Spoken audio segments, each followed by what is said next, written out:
চুৰৰ দৰে লুকাই লুকাই তোমাক লগ কৰিছিলোঁ কিন্তু বিয়াৰ পিছত এইবোৰ পাগলামি কিয় কৰা নাই আমাৰ ভালৰ কাৰণে সকলো ত্যাগ কৰিছে সি মই তাৰ মা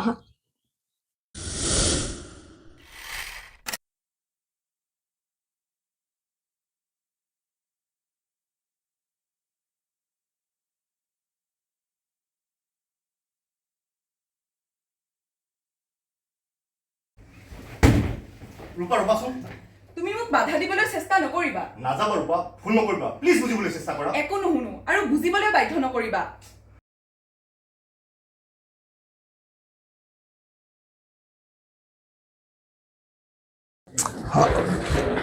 ৰূপাচোন মা দেউতাচোন হঠাৎ তোমালোক আহি ওলালা যে বোৱাৰী কৰবালৈ যাব ওলালা নেকি মইহে যাব ওলাইছো কলৈ যোৱা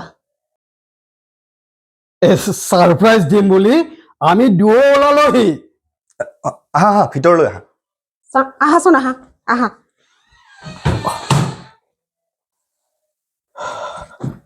বহা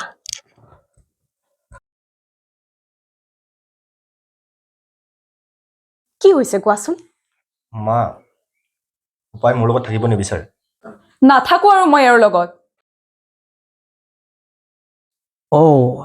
তোমালোকে কিবা লাগিছা ঠিকেই আছে মাজে সময়ে কাজিয়া কৰি থাকিলে মৰমবোৰ বাঢ়ে বোৱাৰী বহাচোন বহা যি কথা পাতিবলগীয়া আছে এনেকৈ পাতিম ৰূপা তুমি বুজিবলৈ চেষ্টা কৰা কৈছোৱে মোক তুমি বুজাবলৈ চেষ্টা নকৰিবা মা দেউতা আজি মই খোলাখুলিকৈ কৈ দিছো এওঁৰ লগত মই আৰু নাথাকো বোৱাৰী আপোনালোকক আজি মই সকলোবোৰ কথা ক'ম কি কোৱা বিয়াটো তোমালোকে নিজেই ঠিক কৰিছিলা কৰিছিলো কিন্তু মোৰ সেই মৃদুল আৰু মৃদুল হৈ থকা নাই কি কৈছা অলপতে এনেদৰে ঘৰ সংসাৰ এখন ভাঙি পেলাব নোৱাৰি নহয় কিন্তু মই থাকিব নোৱাৰো মা মই এই ঘৰ এৰি গুচি যাম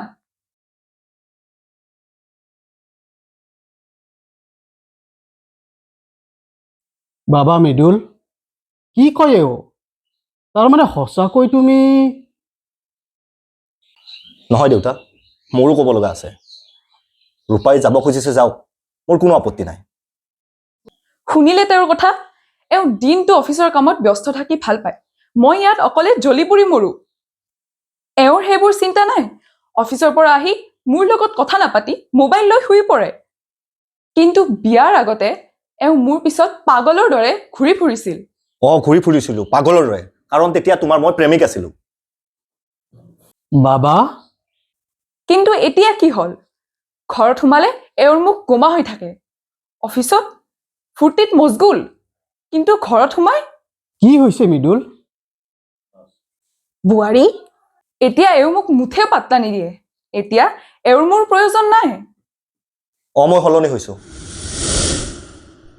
আমাৰ ঘৰখন আৰু পৰিয়ালৰ সুখী ৰখাৰ দায়িত্বত মই সলনি হৈছো কি ক'ব বিচাৰিছা তুমি বিয়াৰ আগতে তোমাক লগ পোৱাৰ কাৰণে পাগলৰ দৰে ঘূৰি ফুৰিছিলো চুৰৰ দৰে লুকাই লুকাই তোমাক লগ কৰিছিলো কিন্তু বিয়াৰ পিছত এইবোৰ পাগলামি কিয় কৰা নাই তাকে তুমি জানিব বিচাৰাতো বিয়াৰ আগতে মোৰ কোনো দায়িত্ব নাছিল অফিচ নাছিল ঘৰ ভাড়া দিব লগা নাছিল বজাৰ কৰিব লগা নাছিল মা দেউতাৰ খৰচ পৰ্যন্ত মই ভাবিব লগা নাছিল তেতিয়া তোমাৰ বাহিৰে মই একো ভাবি পোৱা নাছিলো তোমাক এক মুহূৰ্ত দেখা নাপালে মই পাগল হৈ গৈছিলো বিয়াৰ আগতে তুমি মোৰ কেৱল এগৰাকী প্ৰেমিকা আছিলা তোমাৰ কাৰণে মোৰ একো খৰচ কৰিব লগা নাছিল কিন্তু পিছত তুমি মোৰ পত্নী হলা তেতিয়াৰ পৰা তোমাৰ ভৰণ পোষণৰ থকা খোৱা বেমাৰ আজাৰ কাপোৰ কানি আনকি সকলো দায়িত্ব মই মোৰ পাতি ল'ব লগা হৈছে এতিয়া সংসাৰখনৰ দায়িত্ব মোৰ আৰু অফিচখনৰ দায়িত্ব মই পালন কৰি থাকিবলগীয়া হয়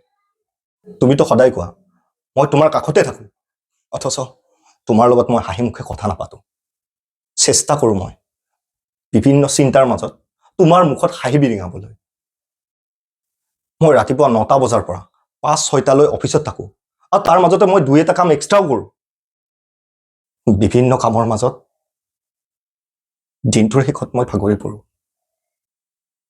তাৰপিছত ঘৰত আহি কথা কোৱাৰ শক্তি নাথাকে ৰূপা সেইকাৰণে মই বিচনাত গৈ শুই থাকো মইতো মানুহে ৰবটটো নহয়।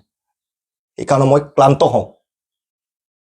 তুমিতো সদায় কোৱা মই কামক ইম্পৰ্টেণ্ট দিওঁ, বছক ইম্পৰ্টেণ্ট দিওঁ, কিন্তু বছক ইম্পৰ্টেণ্ট নিদিলে মোৰ যদি চাকৰিটো গুচি যায়, তেতিয়াহ'লে তোমালোকক খুৱাম কেনেকৈ, চলিম কেনেকৈ?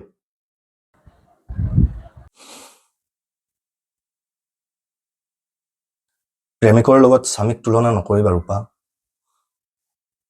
এজন প্ৰেমিকৰ কোনো দায়িত্ব নাথাকে, তেওঁ সকলো কাম কৰিব পাৰে।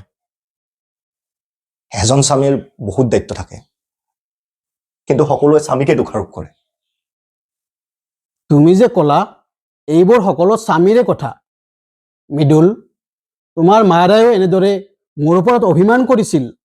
মই কিন্তু তোমাৰ দৰে এওঁক এনেকৈ বুজাই ক'ব পৰা নাছিলোঁ।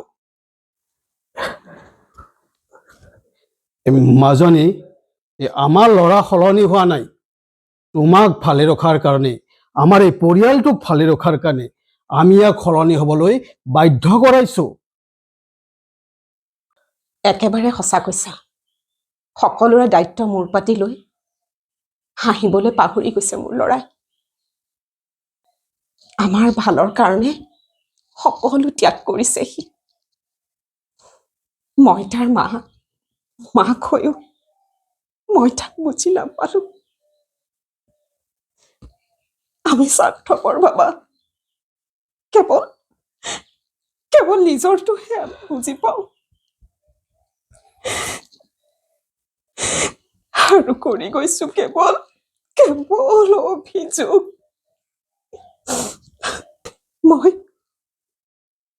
মই কেতিয়াও তাৰ মূৰত হাত থৈ সোধা নাই, কষ্ট হৈছে নেকি তোৰ? দুল, আচলতে মই স্বাৰ্থপৰ। মই কেৱল মোৰ কথাই চিন্তা কৰিছো। তুমি মোৰ লগত ভালকৈ কথা নোকোৱা, মন মাৰি থাকা। তোমাৰ যে ইমান কষ্ট হয়, তুমি যে আমাৰ বাবে ইমান কষ্ট কৰা, সেই কথা মই কেতিয়াও ভবা নাই। তোমাৰ ক্লান্ত শৰীৰত মই কেতিয়াও হাত বুলাই দিয়া নাই। তোমাক মই সদায় প্ৰেমিক মৃদুল হিচাপেই দেখিছো, কেতিয়াও স্বামী হিচাপে চোৱা নাই। তোমাৰ যে ইমান ৰেছপনচিবিলিটি, সেই মই কেতিয়াও ভবা নাই। মই তোমাৰ স্ত্ৰী, অৰ্ধাংগিনী। আজিৰ পৰা তোমাৰ সকলোবোৰ পৰিশ্ৰম, ভাল বেয়া সকলোবোৰ দায়িত্ব মই ললো। তুমি মোক ক্ষমা কৰি দিবানে? ৰূপা,